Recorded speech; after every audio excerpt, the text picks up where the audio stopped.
नमस्कार. आज आपण एक अशी गोष्ट ऐकणार आहोत जी आपलं डोकं चक्रावून टाकेल. ही गोष्ट आहे एका खुन्याची जो पुढे जाऊन एक महान संत बनला. चला तर मग या प्राचीन कथेतून बघूया की हे अविश्वसनीय परिवर्तन कसं घडलं. हो, तुम्ही बरोबर ऐकलंय. 1000 लोकांचा जीव घेणारा माणूस संत कसा काय बनू शकतो, हाच या गोष्टीतला सगळ्यात मोठा आणि नाट्यमय प्रश्न आहे.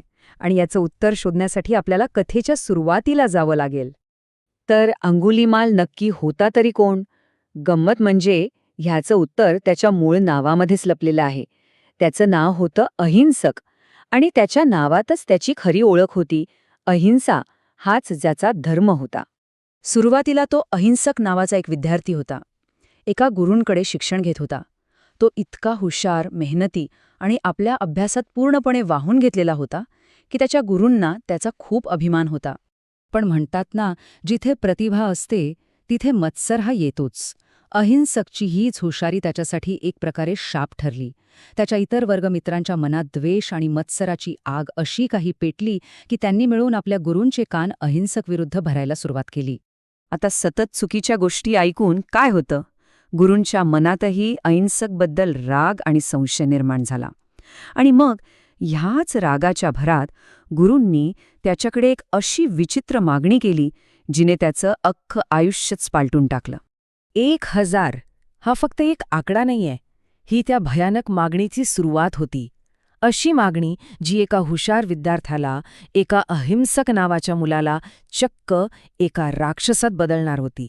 हो, गुरुदक्षिणा म्हणून गुरूंनी त्याच्याकडे मागितली 1000 माणसांची बोटं.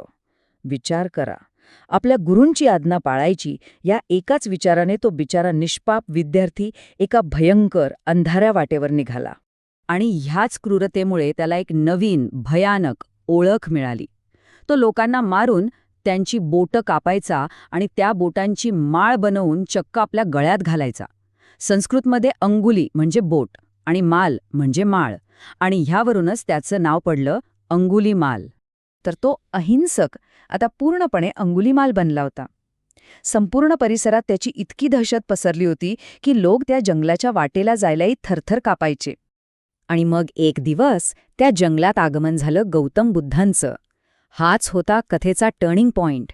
इथेच करुणा आणि क्रूरता समोरासमोर येणार होत्या. गावकऱ्यांनी बुद्धांना अक्षरशः हात जोडले. त्यांना अंगुलीमालच्या दहशतीबद्दल सांगितलं, जंगलात जाऊ नका म्हणून विनंती केली. पण बुद्ध ते अगदी शांतपणे, चेहऱ्यावर कुठलीही भीती न ठेवता त्या जंगलात चालत गेले. बुद्धांना पाहताच अंगुलीमाल त्यांना मारायला धावला. पण इथे एक चमत्कारच घडला. अंगुलीमाल आपली पूर्ण ताकद लावून धावत होता, तरीही शांतपणे हळूवार चालणाऱ्या बुद्धांपर्यंत तो पोहोचूच शकत नव्हता. हे कसं शक्य आहे?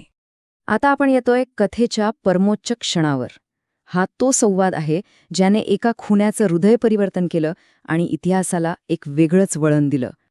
धावून धावून पार थकलेला आणि गोंधळलेला अंगुलीमाल शेवटी ओरडला, "थांब, भिक्षू."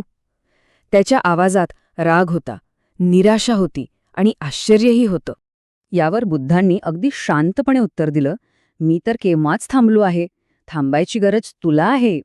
आता हे उत्तर ऐकून अंगुलीमाल आणखीनच गोंधळला. तो म्हणाला, "अरे, तू तर माझ्या डोळ्यासमोर चालतोयस, मग तू थांबला आहेस असं कसं म्हणू शकतोस?" त्याच्यासाठी हे एक न सुटणारं कोडं होतं. आणि मग बुद्धांनी ते कोडं उलगडलं. ते म्हणाले, "मी हिंसा, क्रोध आणि वाईट कर्मांपासून थांबलो आहे. पण तू अजूनही त्या हिंसेच्या, त्या पापाच्या मार्गावर धावत आहेस."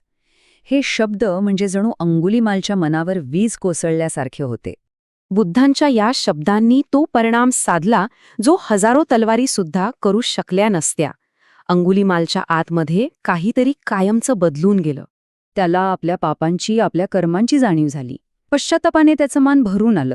त्याने हातातली शस्त्र खाली फेकली.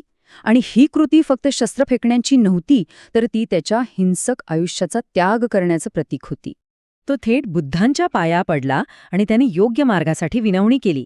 बुद्धांनी त्याला आपला शिष्य म्हणून स्वीकारलं. आणि तोच अंगुलीमाल पुढे आयुष्यभर एक भिक्षू बनून सत्कर्माचं जीवन जगला. तर मग ह्या अद्भुत कथेतून आपण नक्की काय शिकू शकतो? या कथेची शिकवण आपण 3 महत्वाच्या मुद्द्यांमध्ये समजू शकतो. पहिला मुद्दा, कोणताही माणूस कायमचा वाईट नसतो. परिस्थिती त्याला तसं बनवते, जसं अंगुलीमालच्या बाबतीत झालं. दुसरा, योग्य मार्गदर्शन मिळालं तर कुणीही बदलू शकतं. आणि तिसरा आणि सगळ्यात महत्वाचा मुद्दा म्हणजे बुद्धांनी हेच दाखवून दिलं की करुणा आणि ज्ञानाची ताकद ही कोणत्याही शस्त्रापेक्षा, कोणत्याही हिंसेपेक्षा खूप खूप मोठी आहे. ही कथा आपल्याला एका महत्वाच्या प्रश्नासोबत सोडून जाते. एका खुण्याला संत बनवणारी बुद्धांची करुणा. अशी करुणा खरंच एका क्षणात कुणाचंही आयुष्य बदलू शकते का? यावर विचार करायला हरकत नाही.